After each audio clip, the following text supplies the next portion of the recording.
Bismillahirrahmanirrahim. Assalamualaikum warahmatullahi wabarakatuh. Alhamdulillah. Alhamdulillahilladzi ja'ala Ramadan sahru siyamu lil mu'minin. Ashhadu an la ilaha illallah wahdahu la syarika lah.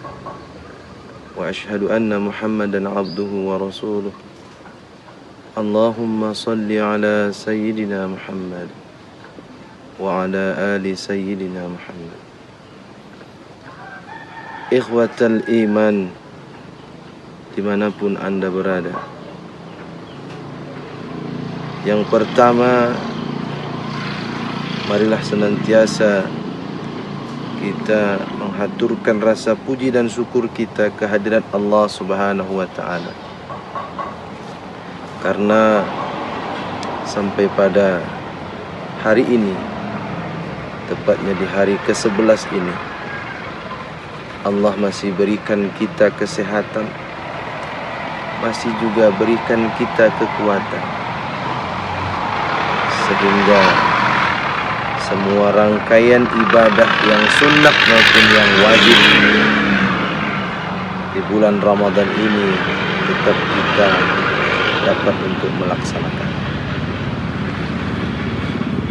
Ikhwatal iman, dimanapun anda berada, salawat beriring salam ya tak bosan-bosannya senantiasa kita bacakan buat junjungan kita Nabi besar Muhammad sallallahu alaihi wasallam dengan lafaz Allahumma salli ala sayyidina Muhammad wa ala ali sayyidina Muhammad. Dengan banyaknya kita membaca salawat kepada Rasul, insyaallah kita tergolong kepada umat yang nanti mendapatkan syafaatnya di yaumil akhir. Amin ya rabbal alamin. Ikhwatal iman, dimanapun anda berada, pada hari ini, hari ke-11, kami akan menyampaikan sebuah judul tausiah atau kultum sore yang berjudul Ramadan, sebuah potret buram. Ikhwatal iman, dimanapun anda berada, as-saimina was-saimat.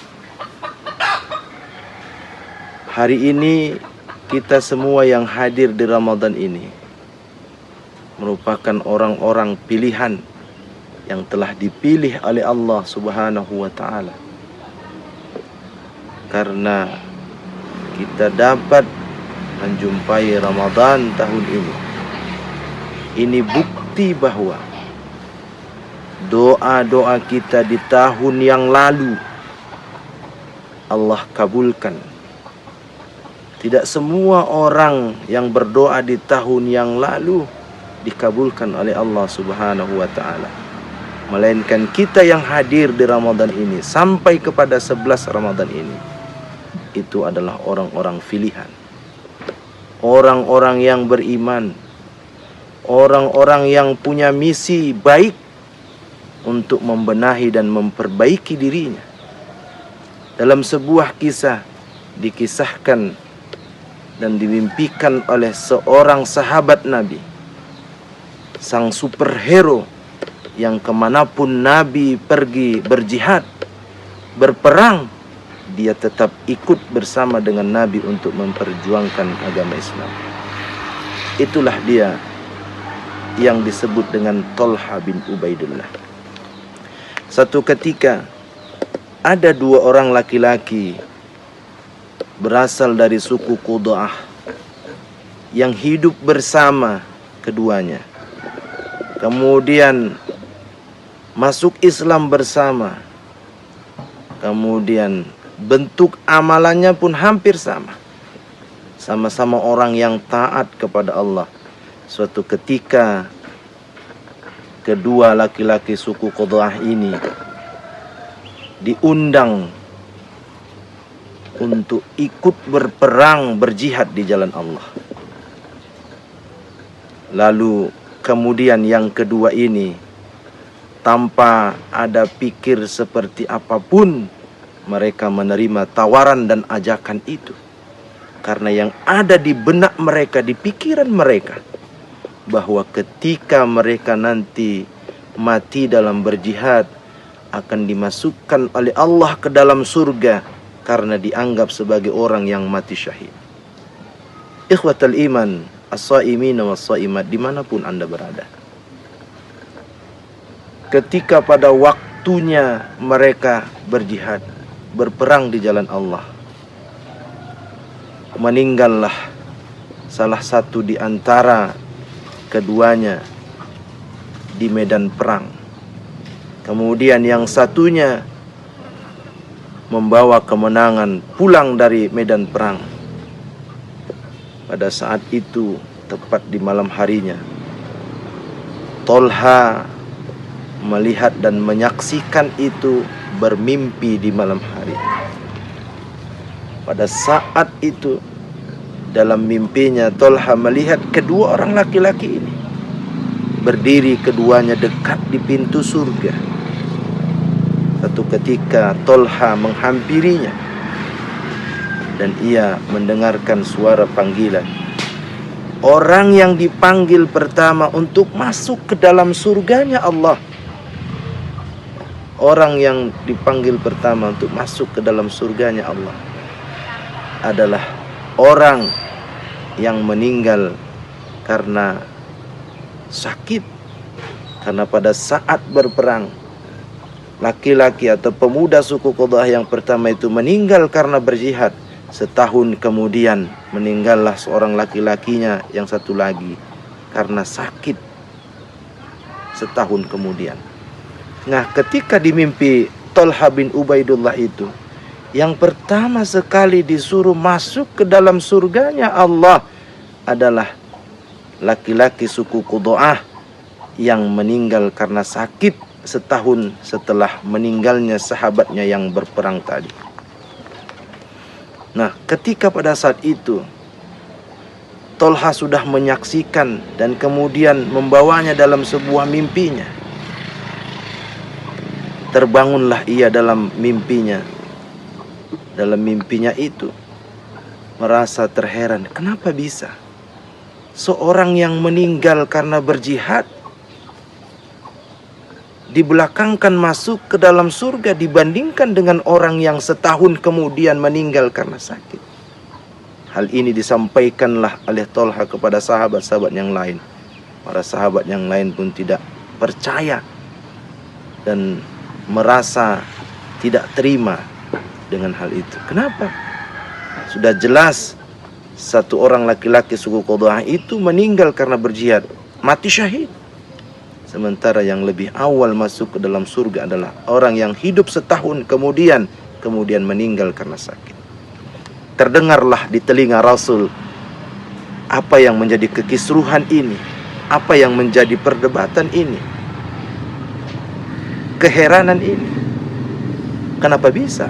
Kata para sahabat, terdengar oleh Rasul, dan Rasul memanggil Tolha untuk menghampiri Rasul. Ya Tolha, mendekatlah, karena saya telah mendengar apa yang kamu ceritakan dengan para sahabat yang lain.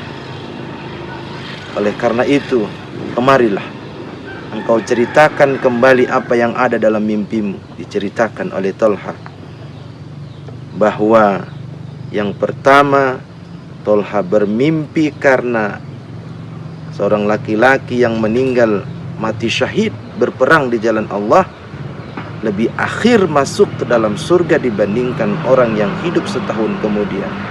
Lantas dengan cerita Tolha itu, Nabi pun membenarkannya.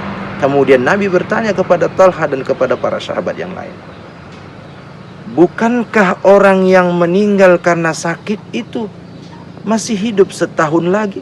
Benar ya Rasul. Bukankah orang yang meninggal karena sakit itu masih diberikan hidup setahun lagi, kemudian dia memanfaatkan yang setahun itu untuk banyak beribadah sampai dia menemui Ramadan di tahun akan datangnya.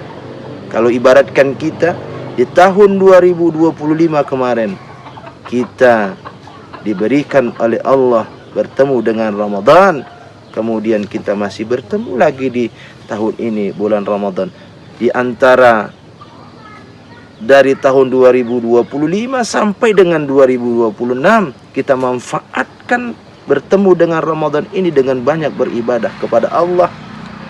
Dengan banyak beribadah kepada Allah, maka tidak tertutup kemungkinan kita juga akan bisa mengimbangi keutamaan orang yang meninggal karena berjihad di jalan Allah. Makanya kata Nabi, ketika dua pertanyaan ini ditanyakan oleh Nabi kepada para sahabat, bukankah dia masih hidup setahun lagi? Benar ya Rasul. Bukankah dia masih menemui Ramadan yang akan datang? Benar ya Rasul.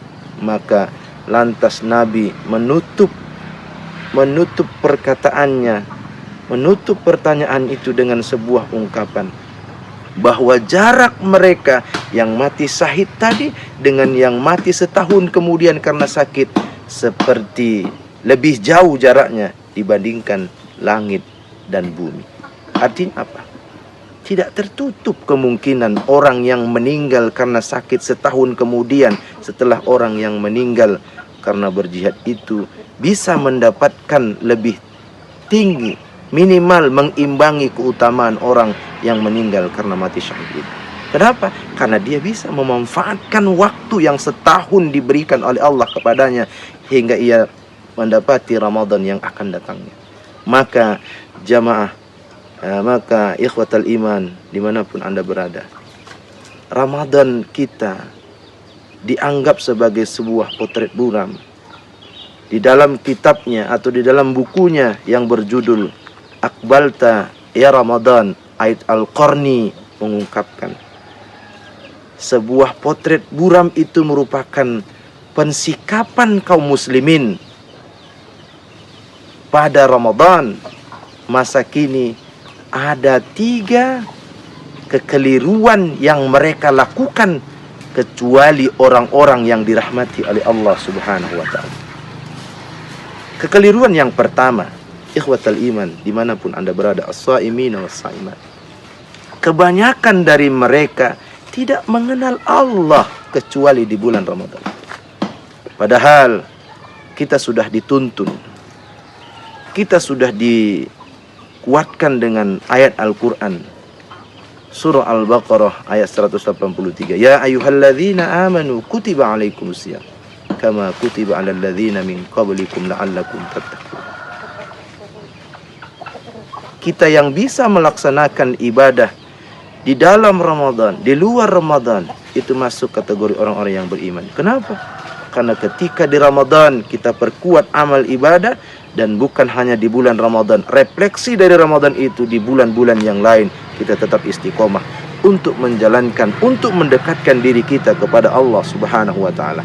Maka ketika ada orang yang mengenal Allah di bulan Ramadan saja, maka itu adalah orang yang keliru dalam hidupnya. Yang kedua, kebanyakan manusia bersemangat melaksanakan salat tarawih, berduyun-duyun dari kampung ke kampung, tumpah ruah untuk melaksanakannya. Mereka hanya menganggap ritual yang ada di Ramadan itu saja yang mereka kira atau mereka anggap akan memberikan efek kepada kehidupan, kepada kepribadian mereka. Padahal di luar Ramadan bisa menjadikan efek positif kepada kepribadiannya. Justru orang yang istiqomah dari Ramadan sampai kepada luar Ramadan, dia tetap menjalankan solat-solat sunnah yang lainnya. Kalau tarawih hanya ada di bulan Ramadan, tapi masih banyak solat sunnah selain dari tarawih itu yang bisa kita kerjakan di bulan-bulan yang lain sebagai refleksi kita mendekatkan diri, memperkuat diri kita untuk beribadah, baik yang sunnah maupun yang wajib. Kekeliruan yang ketiga, kebanyakan manusia pada bulan Ramadan selalu tidur atau sebahagian besar lainnya ia gunakan untuk tidur. Contohnya, ia tidur dari habis subuh sampai ke zuhur, atau dia tidur dari zuhur sampai ke asar, atau bahkan ada juga orang yang dari asar sampai ke maghrib, sehingga dia tidak pernah rasakan bagaimana kenikmatannya menahan lapar, menahan haus. Yang dia dapatkan hanya memejamkan matanya dari waktu selepas sholat zuhur ke asar, asar ke maghrib, atau subuh ke zuhur, zuhur ke asar, asar ke maghrib. Hanya itulah yang dia jadikan ritualnya di bulan Ramadan. Padahal di bulan Ramadan ini, ketika kita memperbanyak ibadah, insya Allah Allah akan mengabulkan, Allah akan memberikan keutamaan-keutamaan di bulan Ramadan ini. Dilipat gandakannya pahala setiap amal yang kita kerjakan. Mudah-mudahan kita tidak menjadi orang-orang yang merugi, orang-orang yang keliru. Karena kekeliruan kita itu sehingga menjadi penyebab bahwa kita adalah orang-orang yang di Ramadan ini atau di Ramadan akan datang, ketika tidak mampu memanfaatkannya, maka dianggap kita sebagai orang yang hidup dalam Ramadan mempunyai gambaran, mempunyai potret yang sangat buruk.